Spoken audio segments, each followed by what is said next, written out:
Russia Today, Friday. I'm in love. I'm still in love. February 20. Home World News. U.S. weighs targeting Iranian leaders and quote-unquote regime change, Reuters wrote. Trump has said that Tehran has up to 2 weeks to reach an agreement over its nuclear program.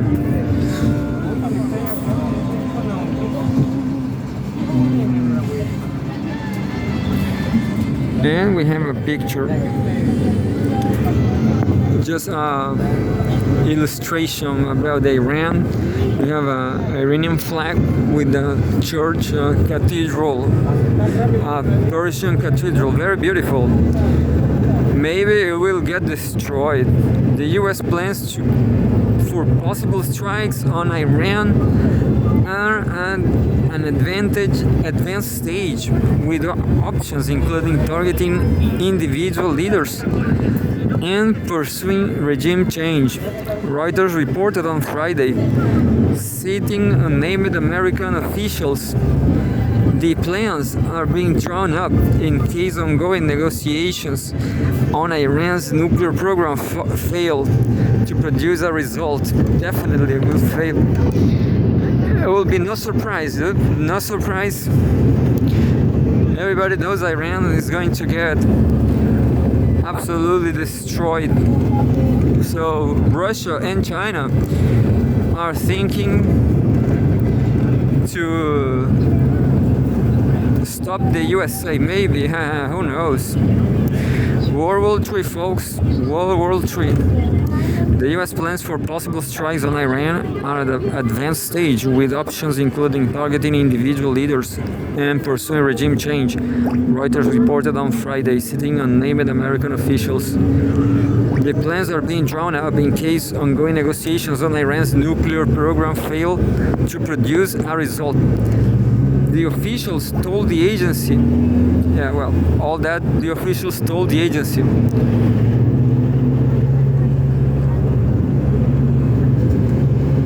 Reuters previously reported that the Pentagon was preparing for a sustained weeks-long operation targeting Iranian security and nuclear sites. One official said target strikes on senior commanders during Israel's 12-day air war last year against Iran had demonstrated the quote-unquote utility of such an approach. The official cautioned that such operations require extensive intelligence to locate targets and assess potential collateral damage. In June 2025, Israel assassinated dozens of senior Iranian commanders and nuclear scientists, including the Army Chief of Staff and the commander of the Islamic Revolutionary Guard Corps. Yeah, terrible for Iran. I have a Iranian shirt, but I'm not going to wear it. If I found the shirt, I'm going to wear it. US President Donald Trump has repeatedly floated the idea of toppling the Iranian government, saying it, quote, seems like that will be the best thing that could happen, end quote. We warned on Thursday that, quote-unquote, really bad things will happen unless Iran surrenders to demands to scrap its nuclear and ballistic missile programs.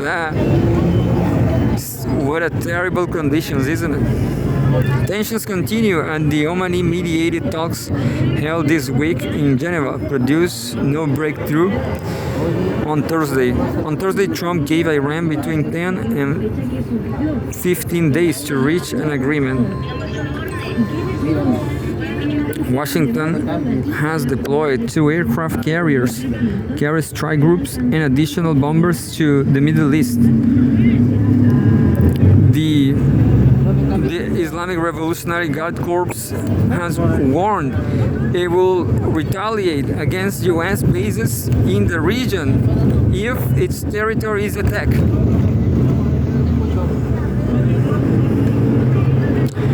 Yeah, it will be war. I guess the U.S. is going to attack Iran.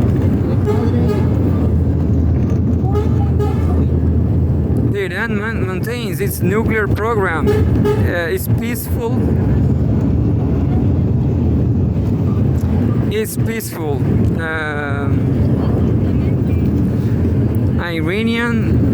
Iranian Foreign Minister Abbas Araghchi told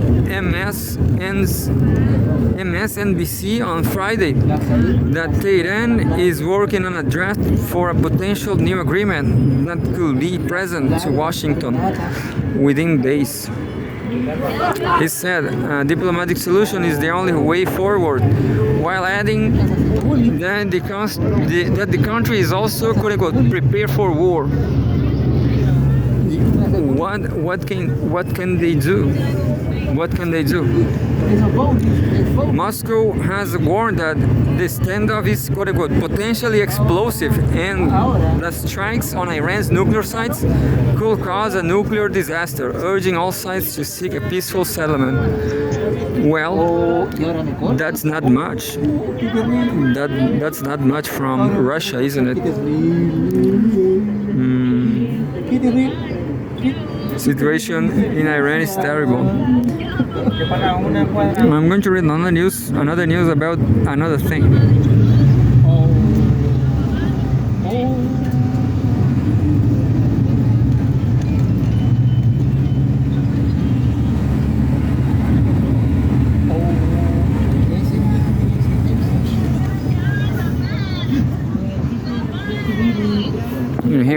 Here says February 20. What does Trump plan for Cuba? Quote unquote, discombobulator raids in a Castro grandson's Sion. What? Didn't got it.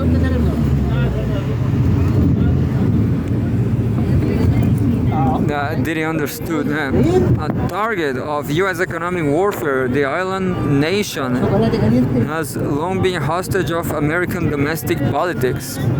Definitely. And there's a Che Guevara picture. Around 150 people gathered outside the United States consulate in Barcelona, Spain on January 11, 2026 to demand the release of Nicolás Maduro and defend the sovereignty of Venezuela. U.S. President Donald Trump claims the Cuban government is on the verge of collapse and has suggested he could order an operation to abduct its leader. The Trump administration is intensifying the U.S. economic blockade against Cuba and will welcome a regime change in Havana. Secretary of State Marco Rubio is reportedly cultivating Raúl Castro's grandson as a potential partner to weaken the internal opposition to American dominance over the island. So we have a traitor in the family, as I understood. The U.S. conflict with Cuba, a relic of the Cold War, persists due to quirks of American domestic politics and historic embarrassment over failed attempts to topple Fidel Castro and his successor.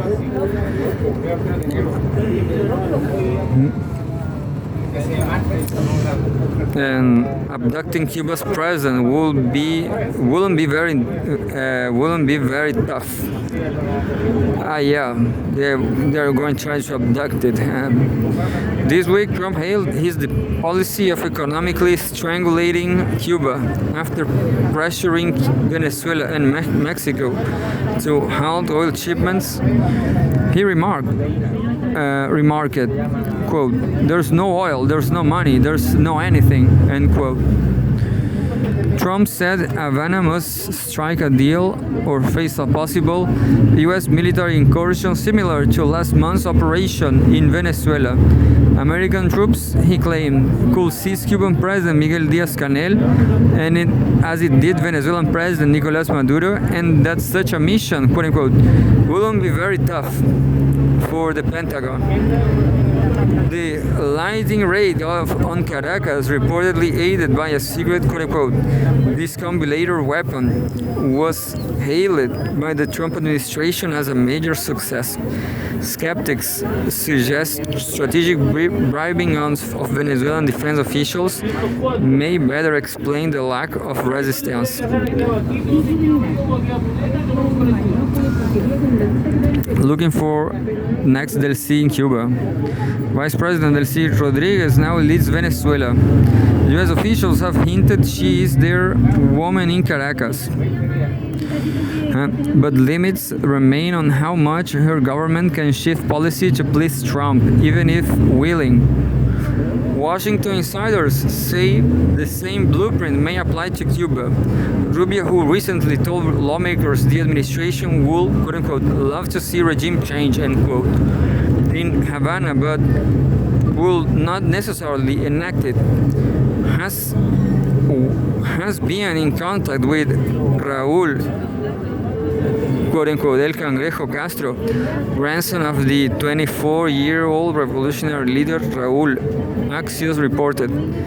The former Florida senator, whose family fled Cuban dictator Fulgencio Batista and whose political career was built on anti-Castro voters, reportedly sees, quote-unquote, younger business-minded Cuban for whom revolutionary communism has failed, end quote, as an inroad to antiques political change. Quote-unquote, they are looking for the next Delcy in Cuba, end quote, a source told the outlet.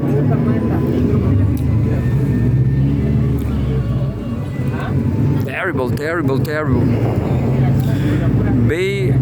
From Bay of Pigs to, quote-unquote, Bay of Piglets. Batista's power grab trigger in the 1953 Cuban Revolution. Castro's subsequent alignment with the socialist scam was as circumstantial as ideological. Peculiarities of U.S. domestic politics made the island nation a permanent target. Few politicians will risk alienating a powerful voter bloc in a swing state. Cuban exiles led the charge during the CIA-backed 1961 Bay of Pigs invasion. The attack paved the way to the Cold War's most dangerous standoff, as Castro agreed to host Soviet missiles for deterrence, and Washington demonstrated it will rather go to war than allow it. The modern U.S. public views the legacy of hostility towards Cuba through the lens of a weird CIA plot to make Castro's iconic bird fall out, rather than the agency's proposal to stage a false flag attack to justify a full-scale invasion. Such a piece of text. Nice text. President Barack Obama cautiously sought to dismantle the geopolitical aberration and normalize ties, even as U.S. agencies kept founding rappers and a Cuban Twitter app to stoke unrest. Trump reversed the thaw after becoming president in 2017. Americans were led the undying, quote-unquote, Havana syndrome story, alleging a worldwide campaign by Russia, China, or however, to induce hangover-like symptoms among American spies and diplomats. Meanwhile, in 2020, Venezuelans repealed a farcically botched, quote-unquote, Bay of Piglets incursion by U.S. Special Forces veterans, which the outgoing Trump administration denied orchestrating.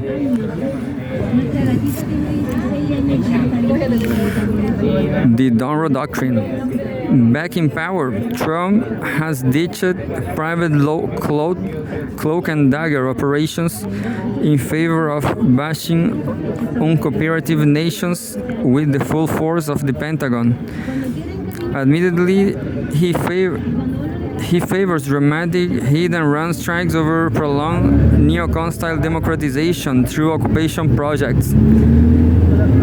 Washington claims it has revived the Monroe Doctrine, the 19th century policy asserting to no other great power can challenge the U.S. hegemony in the Western Hemisphere. The quote-unquote Monroe Doctrine, as Trump's version was jokingly dubbed, is framed as a defense against China and Russia, despite neither showing interest in military build-up in Latin America. Unfortunately, I have to say, Trump has threatened force against adversaries and allies alike in places near and far. Beijing and Moscow argue he is exposing the true nature of the rules-based order that previous American leaders masked by talk of fairness and shared values. The U.S. Department of War is currently preparing for a possible strike on Iran, which will be the second in as many years, but could still find room for some wrecking ball action in Cuba. And that was Valparaiso downtown.